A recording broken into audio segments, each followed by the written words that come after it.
আমরা বুঝতে পারতেছি আপনারা অন্তত যে স্থানে থাকুন হরিকথা কৃষ্ণ কথা আস্বাদন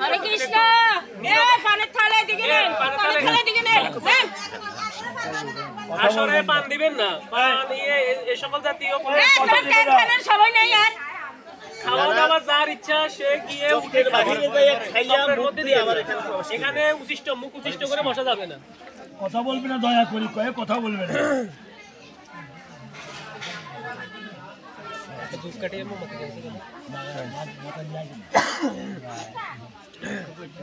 থালের ভিতরে ধূপকাঠি মোমবাতি দিস না, দেখতে সুন্দর দিয়েছে।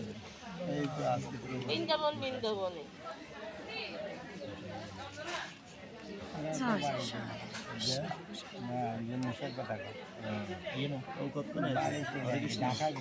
জয় জয় শ্রীমদ ভাগবত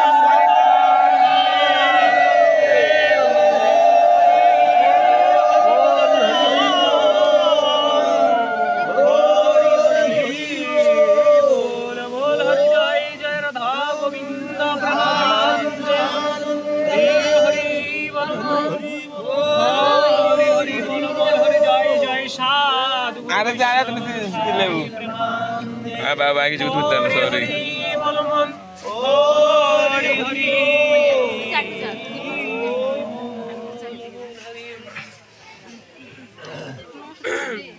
ओम नमः भगवते वासुदेवाय ओम नमः भगवते वासुदेवाय ओम नमः भगवते वासुदेवाय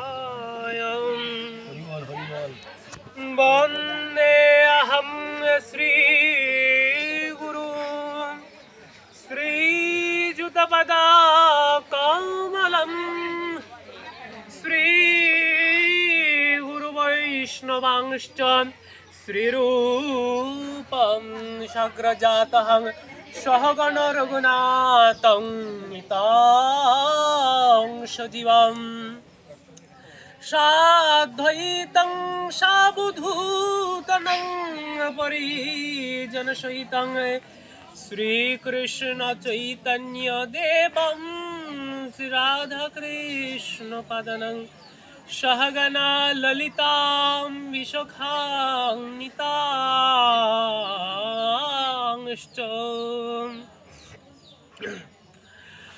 नमो नमस्कृते हं नरं चैव नरोत्तमं देवीं सरस्वती व्यासो ततो जयमुदीरयेत् नमो अज्ञानमतिमिरन्धस्व ज्ञानं जनशलाकय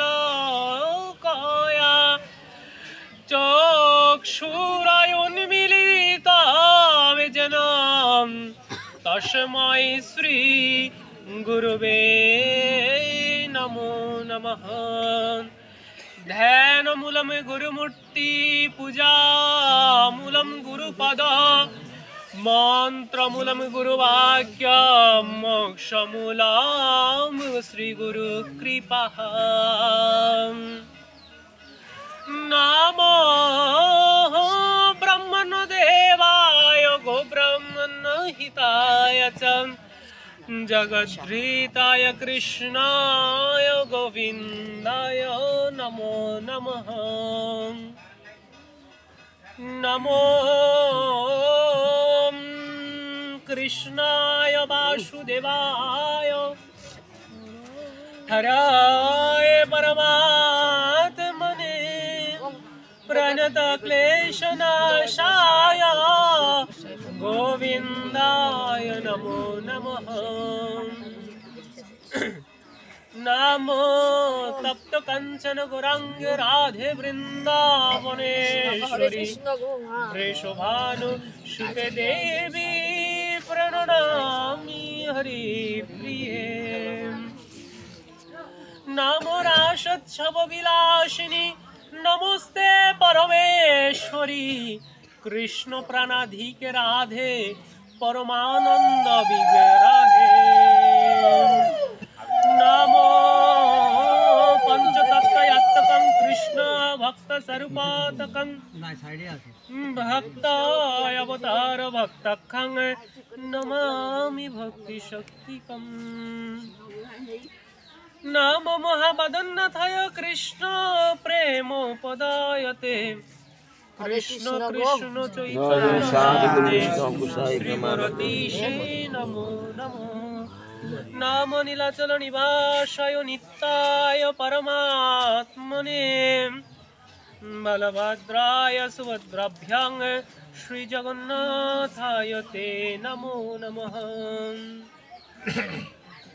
নমো বৃন্দায় তুলসীদেবায় প্রিয়ায় কেশবস্য চ বিষ্ণু ভক্তি প্রদে দেবী সত্যবৈতে নমো নমঃ নামো বাঞ্ছকল্পতরুর্ভশ্চ কৃপা সিন্ধুভ্যৈব চ পতিতানাং পাপনেভ্যো वैष्णवेभ्यो नमो नमः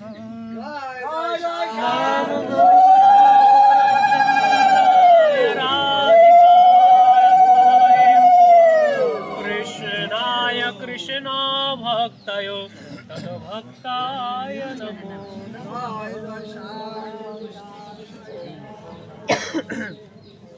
नमः श्री रूप श्री सनातन भट्ट रघुनाथ श्रीजीव गोपाल भट्ट दास रघुनाथ এই ছায় ব্রজবাসীর করে চরণ বন্ধন যাহা হইতে বিঘ্ন নাশয় অভীষ্ট পূরণ আমি কাষ্ঠের যন্ত্র প্রভু তুমি যন্ত্রধারী যেমনি করে বাজাও গো গুরুদেব তেমনি করে বাজি ভজ শ্রী কৃষ্ণ চৈতন্য প্রভু নিত্যানন্দ শ্রী অদ্বৈত গদাধর শ্রীবাসাদি গৌর ভক্তবৃন্দ হরে কৃষ্ণ কৃষ্ণ কৃষ্ণ হরে হরে হরে রাম রাম রাম হরে হরে হরে কৃষ্ণ কৃষ্ণ কৃষ্ণ হরে হরে হরে রাম রাম রাম হরে হরে হরে কৃষ্ণ কৃষ্ণ কৃষ্ণ হরে হরে হরে রাম রাম রাম হরে হরে হরে নাম হরে নাম কেवलम বলই নাস্তেইব গতিরন্যথা গ্রন্থের মঙ্গলাচরণ করি সমাপন কৃপা করে সাধু ভক্ত বৃন্দে আমার করো অপরাধ জয় জয় সাধু কৃষ্ণ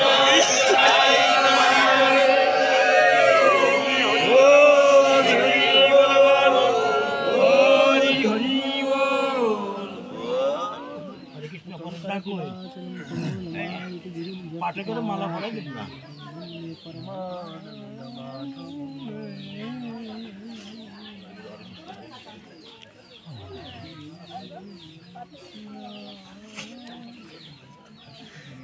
হরে কৃষ্ণ বাবু স্যার দেখে হরে কৃষ্ণ আমি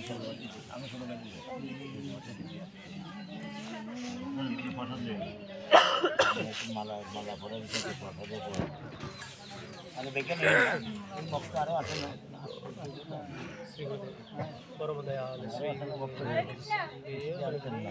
হরে কৃষ্ণ হরে কৃষ্ণ শুধু ভক্ত সজ্জন শুধু কৃষ্ণ কথা পিপাসু ভক্তবৃন্দগণ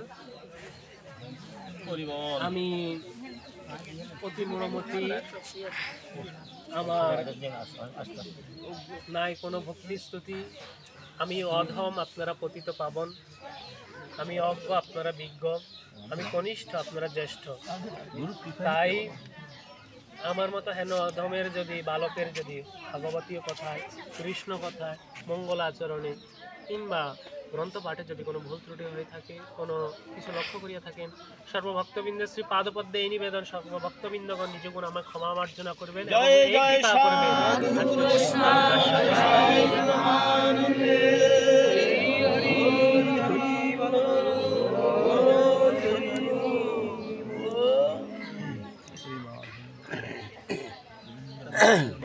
হরে কৃষ্ণ। হরি বল। হরে কৃষ্ণ। অনাধে রাধে গোবিন্দ, অনন্ত কোটি ব্রহ্মাণ্ডের যিনি অধিপতি, যার সর্বত্র যিনি বিরাজমান হয়ে আছেন, কিন্তু তিনি নিত্য বিরাজ হয়ে থাকেন একটি স্থানে, সেটা হচ্ছে তার ভক্ত যেখানে সমবেত হন সেখানে ভগবানের নিবাস। শ্রী নারদ পঞ্চরাত্রে ভগবান শ্রীহরি, নারদ যখন জিজ্ঞাসা করলো, প্রভু তুমি থাকো কোথায়, বসবাস কোথায়, তুমি স্থান কোথায়, তুমি কোথায় থাকো, কোন স্থানে তুমি বসবাস করো, আমার এই প্রশ্নটুকু সবসময় জানার জন্য বাসনা রয়েছে। তুমি যদি আজকে আমাকে অন্তত কৃপা করে যদি এই কথাটি শ্রবণ করো যে তুমি কোথায়, তোমার ঠিকানা কোথায়, তোমার নিবাসস্থল, তোমার আবাসস্থল কোথায়, তুমি কোথায় থাকো, তখন এই প্রশ্নের উত্তরে, নারদের প্রশ্নের জবাবে শ্রী অনাথের আদি গোবিন্দ বলেন, হে নারদ নাহং তিষ্ঠামি যোগিনাম হৃদয়চং, নাহং তিষ্ঠামি বৈকুণ্ঠচ, মদ্ভক্তা যত্র গায়ন্ত্রী তত্র তিষ্ঠামি হে নারদ। হে নারদে, আমি যোগী হৃদয়ে বাস করি না। যে যোগী যোগ সাধন নিত্য একনিষ্ঠ মনে হয়ে আমার যোগ সাধন করেন, আমি তাহার নিকটে বাস করি না। আমার নিত্য ধাম বৈকুণ্ঠ, সেখানেও আমি বাস করি না। যেখানে আমার ভক্তগণ সমবেত হইয়া আমার গুণকীর্তন করে, আমার লীলা কথা প্রকাশ করে, সেখানে আমি শ্রীমতী রাধা রানীর সহিত বিরাজমান। জয় জয় স্বামী।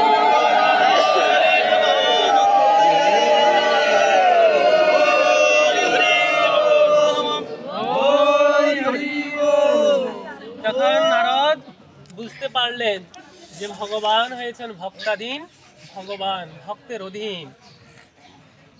যেই ভক্ত ভগবানকে একনিষ্ঠ মনোপ্রাণে ডাকতে পারে, ওনাকে এক মন প্রাণ দিয়ে ওনার সকল সুখে দুঃখে, মান অপমানে, শত্রু মিত্রে, শীতই উষ্ণে, যেভাবে যেমন হয়ে থাকুক, তার নাম কখনো ভুলেন না।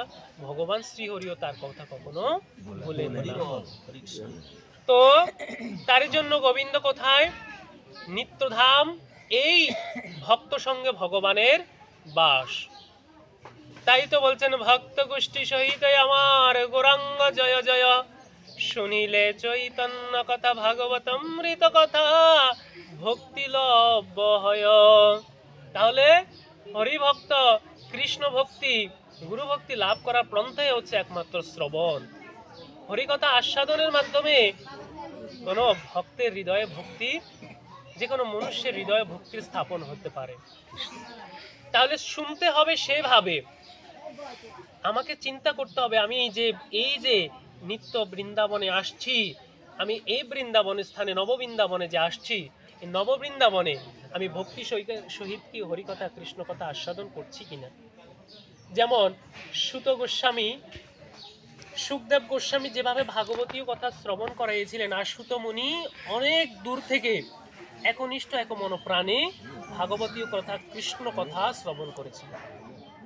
তাহলে আমাকে চিন্তা করতে হবে, আমি আগে শ্রবণের অধিকারী হয়েছি কিনা। আমি কৃষ্ণ কথার অধিকারী যখন, শ্রবণযোগ্য অধিকারী হব, আমি যখন একনিষ্ঠ মন প্রাণ দিয়ে যখন এখানে বসবো, তখনই আমার শ্রোতা হিসাবে, আমরা শ্রবণকারী হিসাবে বসতে পারবো। সুত গোস্বামী এত দূরে থেকেও একনিষ্ঠ মনোপ্রাণে তিনি হরিকথা কৃষ্ণ কথা আস্বাদন করেছিলেন। তাহলে কিভাবে? তিনি মনটাকে সেখানে নিয়োজিত করেছিলেন, মন প্রাণকে সেখানে নিয়োজিত করেছিলেন। তো এই কারণে গোবিন্দ বলেছিলেন, হে অর্জুন, হাজার হাজার লোকের মধ্যে কদাচিৎ আমাকে কেউ জানিতে চায়, তাহার মধ্যে কদাচিৎ কেউ আমাকে পাইয়া থাকে। এ পৃথিবীতে হাজার মনুষ্য সৃষ্টি করেছি, সকল মনুষ্য কিন্তু অনাদের আদি গোবিন্দের সে পরম পদ প্রাপ্ত করতে পারে না। বলছে হাজার হাজার লোকের মধ্যে কদাচিৎ আমাকে কেউ জানতে চায়, তাহার মধ্যে কদাচিৎ আমাকে কেউ পাইয়া থাকে। কোটি কয়েক, একটা বৃক্ষের মধ্যে হাজারো ফুল ফুটে, সকল ফুল কিন্তু গোবিন্দের চরণে শ্রী গুরুদেবের পাদপদ্মে লাগে না। ওই বৃক্ষ থেকে যার সুকৃতি রয়েছে, সে বৃক্ষ থেকে এই ফুলটা ওনাদের আদি গোবিন্দের শ্রী পাদপদ্মে লাগে। তাহলে সুকৃতি থাকতে হবে। আমরা এই যে মহান দামোদর মাস, পবিত্র দামোদর মাস রয়েছে, অনাদের আদের এই গোবিন্দের এই দামোদর মাস যদি প্রতিপালন করে, তবে মানুষের সুকৃতি জন্ম নেয়। অনাদের আদি গোবিন্দের জন্য যাহা যাহা করণীয় কর্ম করা হয়, ভক্তগণ যাহা যাহা করে, সে সকল কর্ম থেকে তাদের সুকৃতি হয়। আর সেই সুকৃতি ফলে সে অনাদের আদি গোবিন্দের যে যেভাবে গোবিন্দকে চায়, সে সেভাবে প্রাপ্ত হইয়া থাকে। তাহলে কি এই স্বীকৃতিটা আমাকে অর্জন করতে হবে। এখন তখন শ্রবণের যে কথাটা আসছি আমরা, সুত গোস্বামী এখানে যেমন দেখেন, যখন এই জায়গাটা স্থানে কি হয়, ভাবের বিনিময় হয়। হরিকথা কৃষ্ণ কথা যখন শ্রবণ, ভাগবত রস আস্বাদনকারী পরিবেশন যখন করায়, আর যিনি এই সুধামৃত যিনি গ্রহণ করবেন, তাকে একনিষ্ঠ মন প্রাণ নিয়ে বসতে হবে। যেমন আমরা প্রসাদ নিতে বসলে যখন সারিবদ্ধভাবে সুন্দরভাবে প্রসাদ নেওয়ার জন্য আমার আকাঙ্ক্ষা নিয়ে বসি, ঠিক তদ্রূপ এই কৃষ্ণ কথা শুনতে আমার আকাঙ্ক্ষা নিয়ে আমাকে বসতে হবে। তবে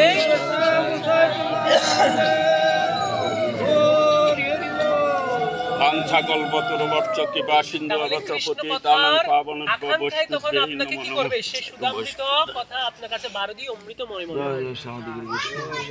যখন সেটাকে আপনি একনিষ্ঠ মন প্রাণ দিয়ে, শুদ্ধ ভাবনা দিয়ে, অন্তত চিন্তা করে একনিষ্ঠ মনকে এখানে নিয়োজিত করতে, যে না আমি এখানে আসছি একটু হরিকথা কৃষ্ণ কথা আস্বাদন করার জন্য, সে বাঞ্ছা নিয়ে আসছে, আমি যেন ওই বাঞ্ছাটা যদি আমি যদি একটু চেষ্টা যদি না করি, সচেষ্ট যদি না করি, তাহলে আমার বাঞ্ছা সিদ্ধি হবে না। তাহলে এই যেমন দেখেন, একটা কল থেকে, টিউবওয়েল থেকে যখন জল নেয়, জল নিতে গেলে কি হয়, কলসের পাত্রটা আপনার নলকূপের মুখ বরাবর রাখতে হয়। যদি নলকূপের মুখ বরাবর যদি জল রাখে, কলসের ঘরটা যদি মুখ বরাবর রাখে, সে পাত্রটার মধ্যে জলটা কিন্তু কি হয়, পরিপূর্ণ হয়। আর যদি আপনি যদি সেটাকে অন্যদিকে, মুখটা যদি অন্যদিকে রাখেন, সারাদিনও আপনি জল সিঞ্চন করে গেল, জল কিন্তু পাত্রে পরিপূর্ণ হবে না। তদ্রূপ আমরা হরিকথা কৃষ্ণ কথা আস্বাদন করার সময় যখন ভাগবতী আসরে যখন উপনীত হই, মন প্রাণ দিয়ে আমরা কিছু কৃষ্ণ কথা শ্রবণ করে যাওয়ার জন্য আসছি। ভবপারে যেদিন যাব, সেদিন তো গোবিন্দ জিজ্ঞাসা করবে, আমি তো তোমাকে ধন্য মানব জীবন জন্ম দিয়ে আসছি, তুমি চেয়েছিলে যে দুর্লভ মানব জীবন পাওয়ার জন্য, 10 ইন্দ্রিয় সচেতন করে সুন্দর একটা মানব দেহ পাওয়ার জন্য গোবিন্দের কাছে প্রার্থনা করেছো, আমি দিয়েছি তোমায়, কিন্তু সে দেহটা দিয়ে তুমি কি করলে, সে দেহটা কোথায় লাগালে, সে দেহটা দিয়ে কি কাজ করলে? তুমি আমার কাছে চেয়েছো দেহ, আমি তোমাকে দেহ দিয়েছি, কিন্তু সে দেহর মধ্যে আজকে কি করলে তুমি? প্রশ্ন যখন যদি জিজ্ঞেস করে, তখন উত্তরটা আমরা কি দিব? যে কর্ণ দিয়ে, যে 2টি কর্ণ যে তোমাকে দিয়েছে হরির নাম শ্রবণ করার জন্য, 2টি চক্ষু দিয়েছে আমায় দর্শন করার জন্য, আমার ভক্তবৃন্দকে দর্শন করার জন্য, শ্রী গুরু বৈষ্ণব মহাজনকে দর্শন করার জন্য।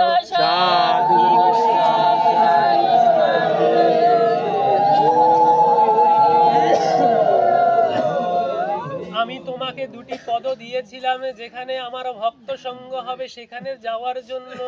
2টি হস্ত দিয়েছি আমার শ্রীপাদ পদ্মে সেবা করার জন্য। ওই বৃক্ষ থেকে ফুল তুলে এনে চন্দন লাগিয়ে আমার চরণে 2টি ফুল আর তুলসী দেওয়ার জন্য। ভক্তবৃন্দের সেবার কর্মে তোমার এই 2টি হাত, এই দেহটাকে নিয়োজিত করার জন্য। তুমি কি সত্যি তা করেছিলে? এ মুখ জিহ্বা দিয়েছি তোমার কৃষ্ণ নাম উচ্চারণ করার জন্য। তুমি কি সত্যি তা করেছিলে? তখন গোবিন্দের প্রশ্নের জবাবে আমরা কি বলবো? আমাদের তখন বলার মতো, হে গোবিন্দ, আমি তো জানি নাই, বুঝি নাই যে এত সুন্দর দেহটা দিয়ে এত সুন্দর সাধন ভজন, কৃষ্ণ ভজন, গুরু ভজন করা যাইতো, কিন্তু আমি তো কখনো করিলাম না। বৃথায় মায়ার সংসারে আপন ভেবে সংসারের ভিতরে বসে বসে বসে বসে ভেবেছি এটাই মনে হয় নিশ্চয় আপন ঠিকানা, এটাই মনে চিরস্থায়ী। কিন্তু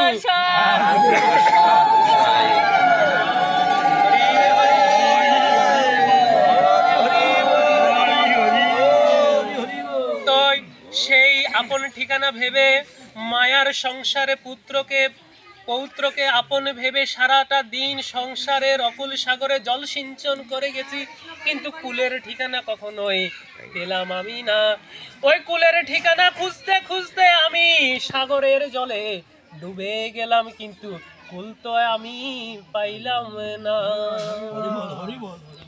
মায়াময় সংসারে খুঁজতে পাড়ের ঠিকানা খুঁজতে কি আমি খুঁজতে পেলাম না। আমি শ্রীগুরুর পাদপদ্মে আশ্রয় গ্রহণ করলাম না, সাধু ভক্ত সঙ্গ করিলাম না।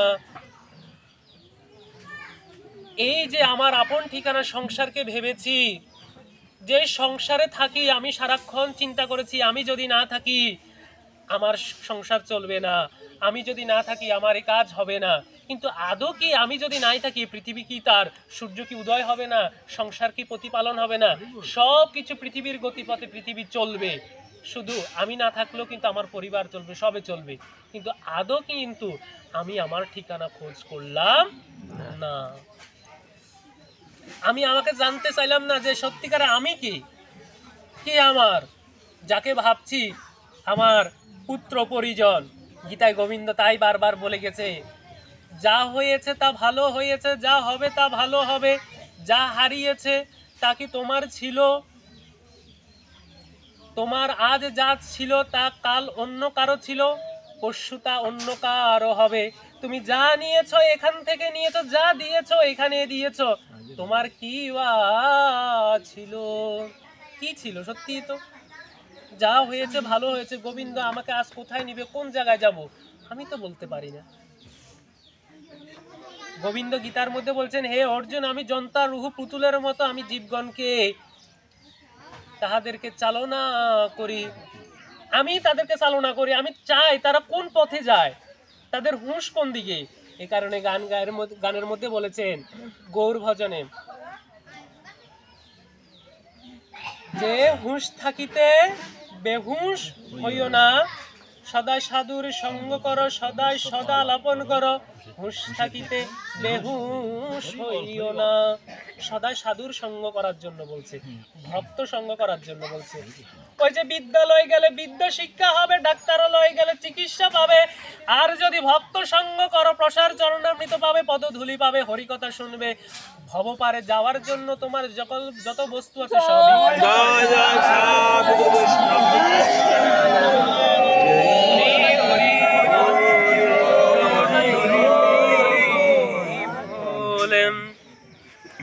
আমরা কখনো কোথাও যখন যাই, বেড়াতে যাই, তখন কি করি, সাথে করে ব্যাগ নিয়ে যাই।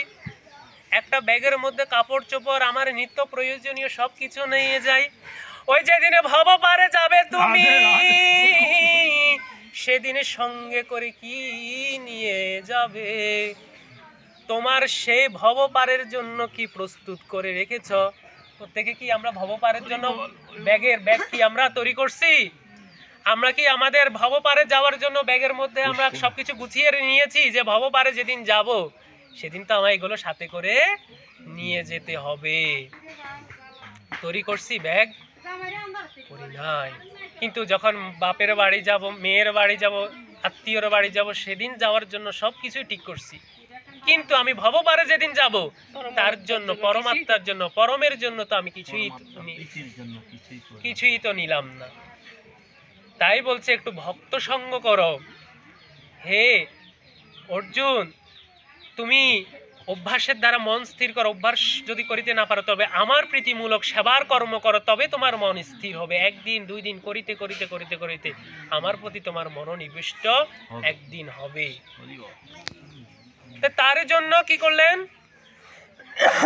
যখন অজ্ঞানে আধারময় দেহটায় প্রদীপ শিখা যখন খুঁজে পেলাম না, সেদিন আমি গেলাম ভক্তবাঞ্ছা কল্পতরুর কাছে।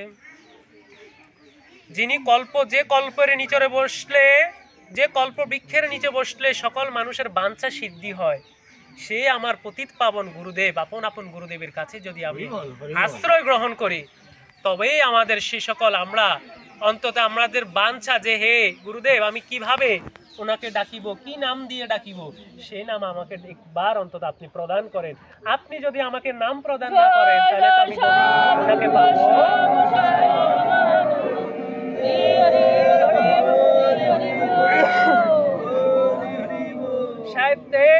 তখন আমরা কি করেছি? শ্রী গুরুর পদপদ্মে গিয়ে আগে আশ্রয় গ্রহণ করেছি। তাই তো বলছে আশ্রয় করিয়া বন্ধি শ্রী গুরু চরণ, যাহা হইতে মিলে ভাই কৃষ্ণ প্রেম। দেখেন বিদ্যালয় যদি গেলেন, শিক্ষক যদি না থাকে আপনার শিক্ষা প্রদান করবে কে, জানাবে কে?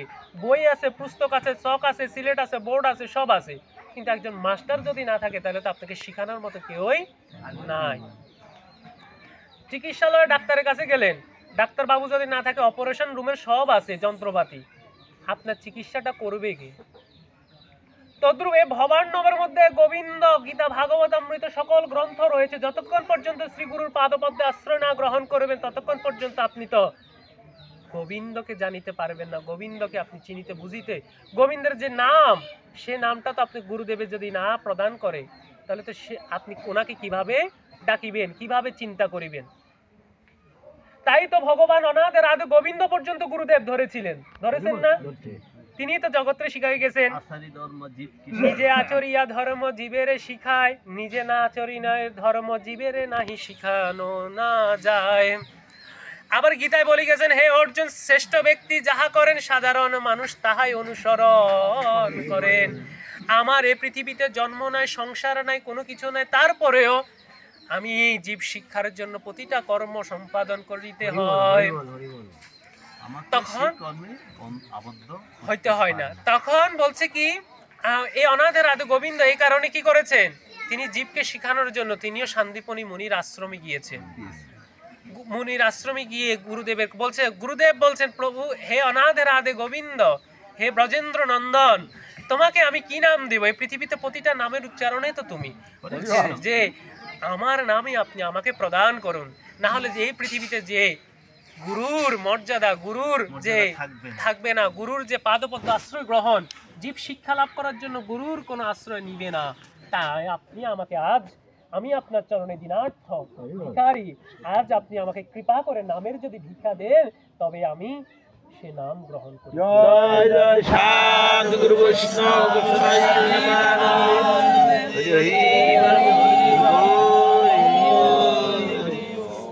তখন শান্তিপনি মুনি কি করলেন? অনাদের আদি গোবিন্দরে নাম দিলেন, সে নাম দিয়ে ওনাকে নিজের আশ্রয় গ্রহণ করাইলেন।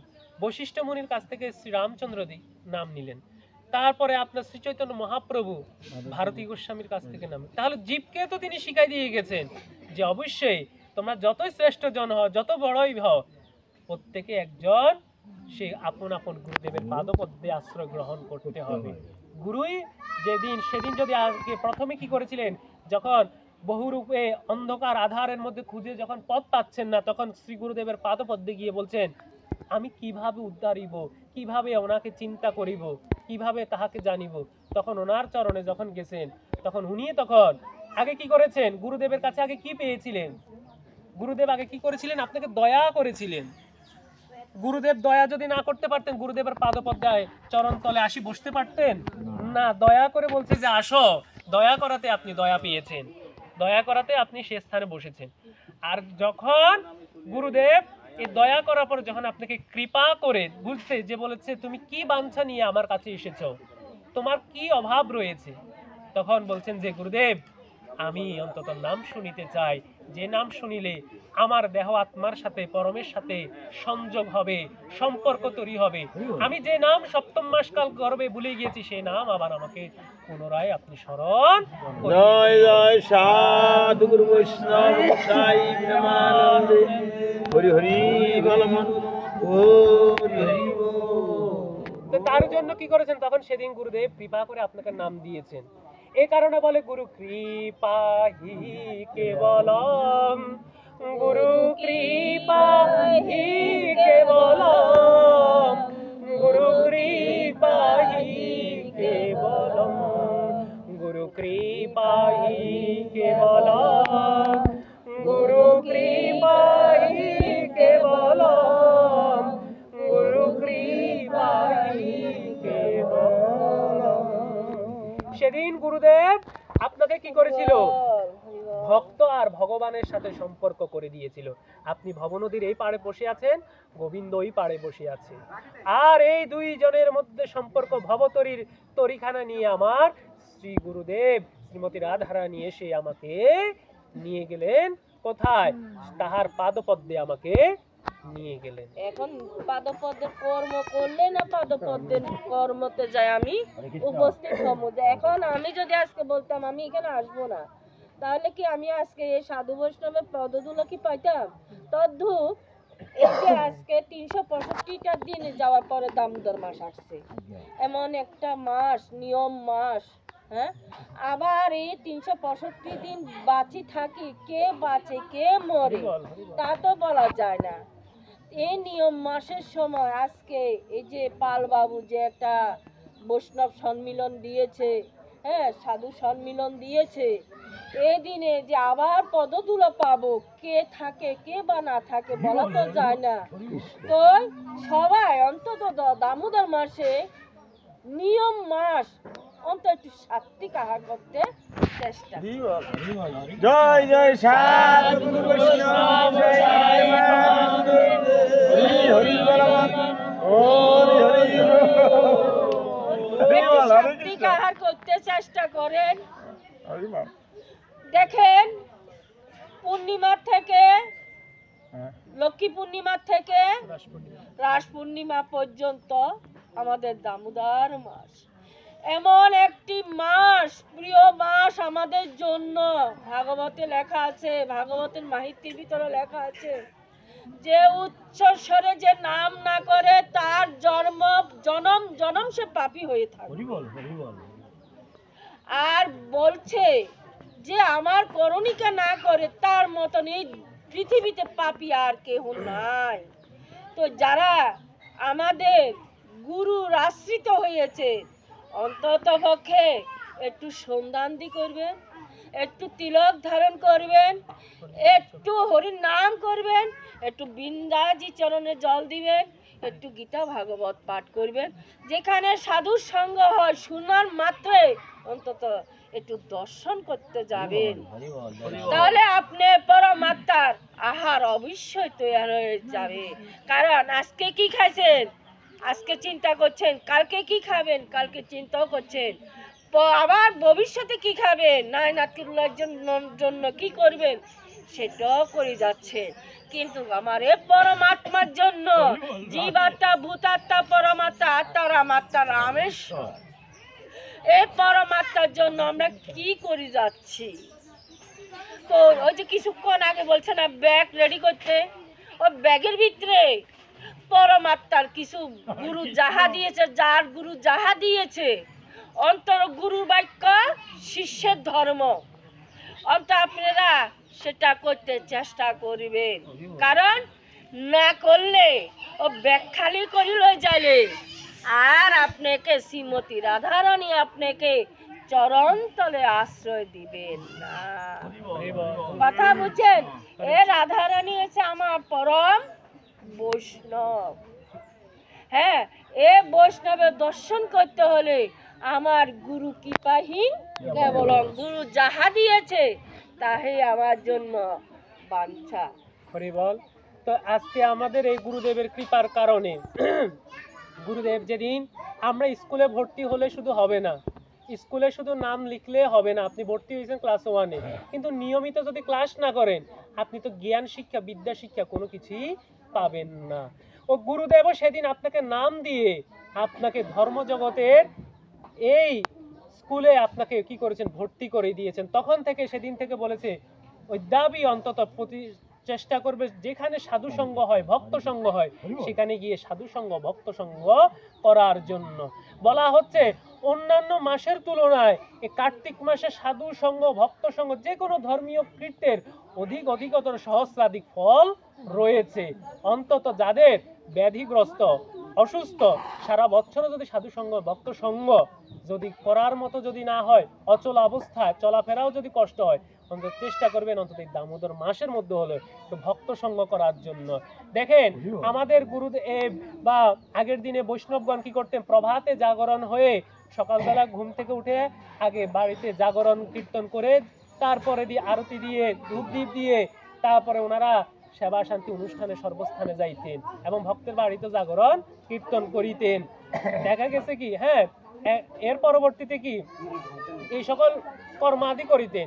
কিন্তু হয়তোবা আমাদের এই জড়জগতের জড়বন্ধনের কারণে প্রাত্যহিক আমরা যদিও না পারি, অন্তত এই মহান দামোদর মাসের মধ্যে আমরা অন্তত ভোরবেলায় উঠি, আমাদের ঘরের মধ্যে, গৃহের মধ্যে আমার পরম গুরুদেব গোবিন্দ যে সিংহাসনে অধিষ্ঠিত হয়ে আছেন, যে গৃহের মালিক কোথায় থাকে? সিংহাসনে থাকে। আর আমি হচ্ছে কি গৃহের কর্মচারী আমি আছি ওনার কি সেবা শুশ্রূষা করার জন্য সকাল প্রভাতে অন্তত চেষ্টা করবেন। মায়াময় সংসারে প্রতিদিন অন্তত নিজের সন্তান, পুত্র, পরিবারের জন্য হয়তো কর্মব্যস্ততার কারণে অন্য কর্ম করতে পারেন না, হয়তো গোবিন্দর শয়ন থেকে উঠেতে দেরি হয়, অন্তত এই মাসটা অন্তত চেষ্টা করবেন অন্তত প্রাত্যুষে অর্থাৎ ভোরবেলা উঠে গোবিন্দকে শয়ন থেকে উঠে, গুরুদেবকে শয়ন থেকে উঠে একটু ধূপ দীপ দান করে, অন্তত দীপ দান করে, যাহাই পারেন তুলসী তলে একটু দীপ দান করে, যাহাই পারেন একটু ভাগবত পাঠ করবেন। যার গৃহে ভাগবত আছে মাস অন্তত চেষ্টা করবেন প্রতিদিন একটু ভাগবত পাঠ করার জন্য। যিনি পাঠে অন্তত যদি অসমর্থ হন, অন্তত একটু শ্রবণ করতে চেষ্টা করবেন যেখানে ভাগবত পাঠ হয়। এমনি ঘরে বসে থাকলেও কিন্তু আপনার সময় পার হবে। আর যদি অন্তত ভাগবতের দুয়ারে যদি বসে থাকেন, কৃষ্ণ কথা অন্তত কিছু কানে দিয়েও ঢুকলেও তারপরে কিছু ফল আছে। অন্তত এটা কিছু না কিছু হলো দেহের ভিতরে যে ক্রিয়া করবে। বলছে কি জীবা আপনার ভূতাত্মার আহার হচ্ছে কি বহু ভোজন বা ভুড়ি ভোজন। যে আমরা যখন না চাইলেও যখন জিনিস আমাদের খাইতে ইচ্ছা হয়, বেশি পরিমাণে মাত্রা আমাদেরকে ইচ্ছা করায়, নিবেশিত করায়, সে তখনই হচ্ছে কি ভূতাত্মার আহার, বহু ভোজন। পেটে রয়েছে সীমিত জায়গার মধ্যে অসীম জায়গার আমি চেষ্টা করি খাওয়ার জন্য বা বেশি ইচ্ছা, সেটা হচ্ছে ভূতাত্মার আহার। জীবাত্মার আহার হচ্ছে জল আহার। আর পরমাত্মার আহার হচ্ছে কি বায়ু ভক্ষণ। সেদিন বায়ু তো আমার গুরুদেবে দিয়েছিল, আর আরেক বায়ু হচ্ছে আমার এই কৃষ্ণ কথা প্রসাদটাই হচ্ছে বায়ুর মতো।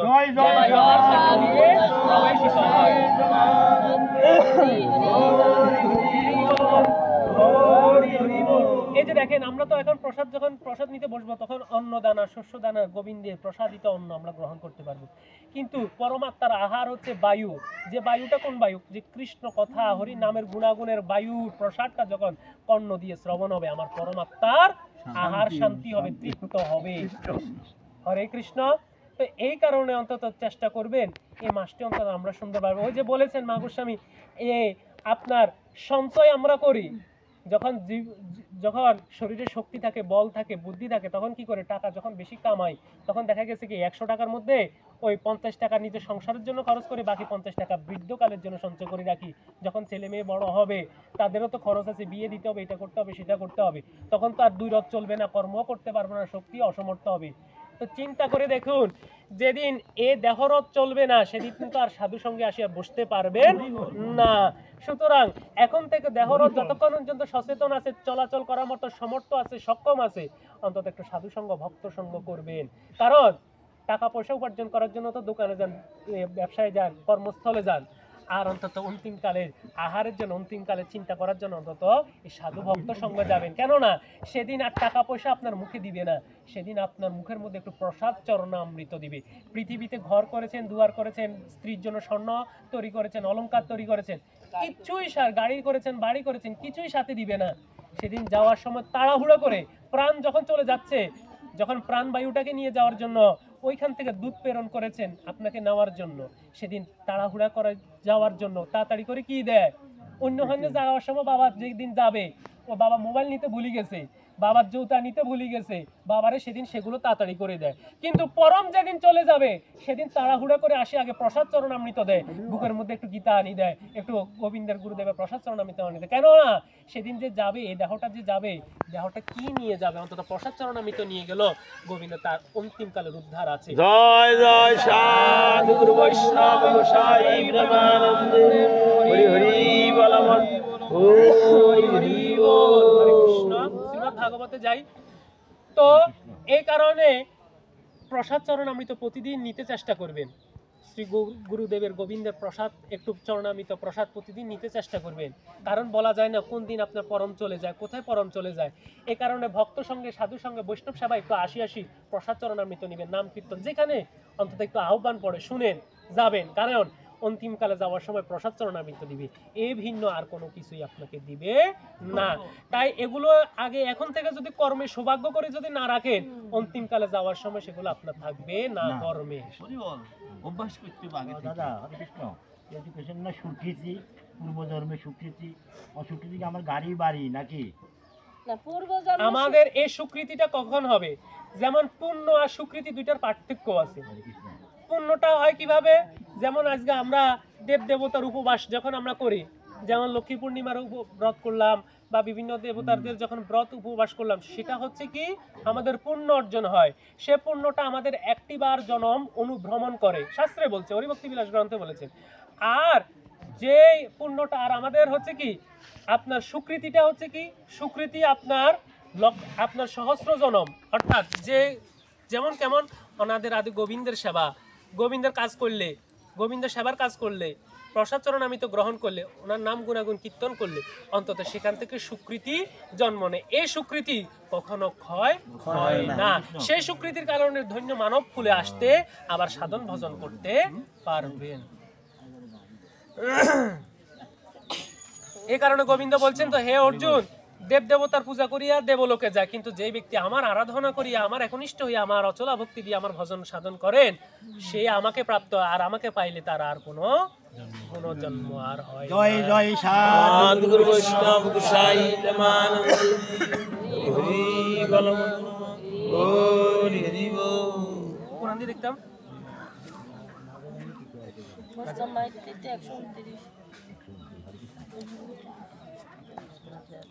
শ্রীমদ্ ভাগবতে দ্বিতীয় স্কন্ধ বৈষ্ণব মাহিত্য কীর্তন। কৃষ্ণ সুত বল সম্বন্ধীয় মুনীন্দ্র সকল, শুনহ সুখের বাণী বিষ্ণু ভক্তি ফল। আত্মতত্ত্ব সমাপিয়া ভেষের কুমার, পরীক্ষিতে বিষ্ণু ভক্তি কহেন এবার। যে পরীক্ষিত মহারাজকে বিষ্ণু ভক্তির ফলাফলের কথা বর্ণনা করিতেছেন। শুক বলে শুনে শুনো পাণ্ডব রাজন, বিষ্ণু ভক্তি ফলাফল করিব কীর্তন। ওগো যেই জন বিষ্ণু পদে দেয় প্রাণ মন, সমভাব তার প্রতি এই ত্রিভুবন। জয় জয় সাধু গুরু বৈষ্ণব গোসাই প্রেমানন্দে হরি হরি বল মন হরি হরি বল। যে এই তিনটি ভুবনে সকল যাহা আছে বিষ্ণু ভক্ত, কৃষ্ণ ভক্তের কাছে সকল পাতাল। প্রভু তুমি যে স্থানে আমাকে রাখো, দেহের ভিতরে। এই আমাদের 14টা ভুবন কিন্তু দেহের মধ্যে আছে, ভাগবতে সেখানে বলে গেছে। তো এখন আমাদের এই যে 3টা ভুবন, স্বর্গ মর্ত্য পাতাল, যে স্থানে আমরা যাই কৃষ্ণ ভক্তের কাছে সেটা যেমন কেমন প্রহ্লাদ মহারাজকে দেখাইছে। হিরণ্যকশিপু যখন প্রহ্লাদ মহারাজের যখন যায়, প্রহ্লাদ মহারাজকে যখন পর্বতের গুহার মধ্যে, তারপরে আপনার অন্ধকার একটা কক্ষের ভিতরে দিছে, তার কাছে প্রত্যেক স্থানে বিষ্ণুময় বলে মনে হয়েছে। তো আমাদের কৃষ্ণ ভক্তের কাছেও ঠিক প্রত্যেকটা স্থানে এরকমই হয়। কোথায় ধনীর বাড়ি আর কোথায় গরিবের বাড়ি, যেখানে ওনাদের আদে গোবিন্দ বসছেন, যেখানে ভক্ত সঙ্গ আছে, সেখানে আমার কাছে জয় জয় সাধু গুরু হরি হরি বল হরি। কি মুচি কি সুচি, আজকে তো সবার নামের বন্ধন দিয়ে আমার সেই পরমারাধ্য গুরুদেব কৃষ্ণ ভক্ত যেদিন করে দিয়েছেন, সবাইকে তো আজকে এক আসরে উপনীত করে দিছে। কার গায়ে কে কে কোনটা সেটা তো আর লেখা নাই, সবাই একমাত্র ইচ্ছা একমাত্র অনাথের আদি গোবিন্দর কৃষ্ণ ভজন গুরু ভজন করার জন্য সুন্দর মনুষ্য দেহ ধারণ করিয়া উপনীত হয়েছেন। এখানে তো যেমন দেখা গেছে এখানে কে ধনী কে দরিদ্র, কে উঁচু কে নিচু, কে আপনার এটা বিদ্বান, কে মূর্খ, কে শিক্ষক, কে ছাত্র, এখানে ভেদাভেদ করার জন্য নাই। এখানে প্রত্যেকের ভাবনা সজাতীয় এক ভাবনা। বলতেছে কি আমাদের বাহিরের প্রত্যেকের বাহিরের রূপ যদি এক একজনের আলাদা আলাদা হয়, কিন্তু ভিতরের অন্তরের রূপ সবাই এক। তাই তারপর কারণে তো কি বলছে, তত্ত্ব পদার্থ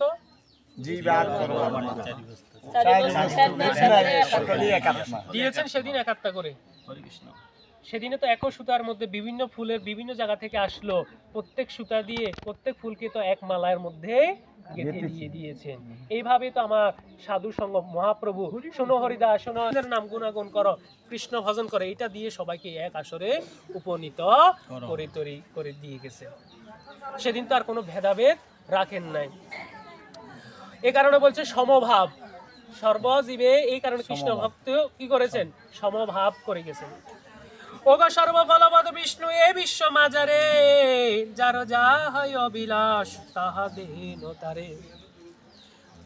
ভাগবতে কীর্তন করহ ক্রমে ভাগবত সার, যা হইতে এ ঘোর সংসার হইবে উদ্ধার। কলিহত জীবের একমাত্র আশ্রয়স্থলে হচ্ছে ভাগবতী কথা শ্রবণ, কৃষ্ণ নাম আস্বাদন করা।